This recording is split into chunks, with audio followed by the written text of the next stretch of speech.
hearing that the economy is crashing, but no one ever explains like what the economy is. Let me break it down for you. By definition, the economy is just a system that runs money, jobs, businesses, trade, and investments. It's how goods are made, then sold, and then consumed all day, every day. So the economy is not really a thing. It's honestly a word that explains how we function in this society. And one thing that we do know is that the economy and how it functions is essentially someone else's idea and someone else's dream. And maybe you're benefiting from the economy, maybe you're not. I will explain it to you. So, in this economy, when you hear that we have a strong economy, that means businesses are booming, meaning the rich are getting richer, and people are working. The people are distracted. So a strong economy means high spending, meaning you are spending every dollar that you make as the hungry consumer that you are, and that there's low unemployment, which means every possible person who can be working is working.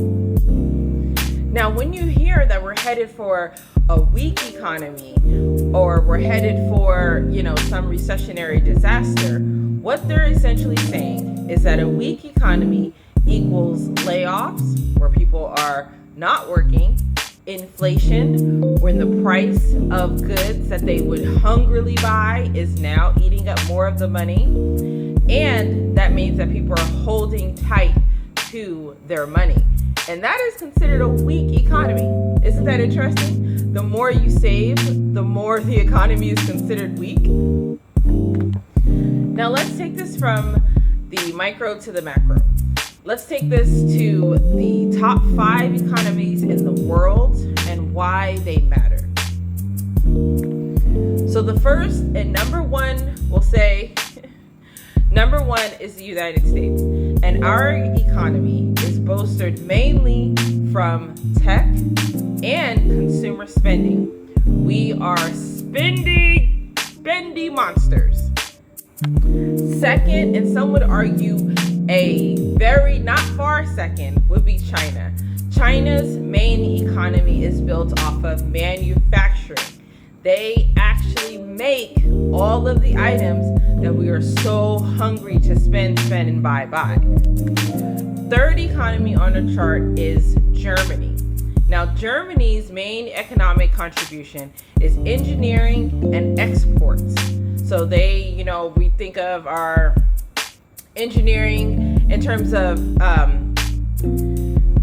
airplanes, vehicles, military. They have the engineering on lock, and they do a lot of exports from Germany.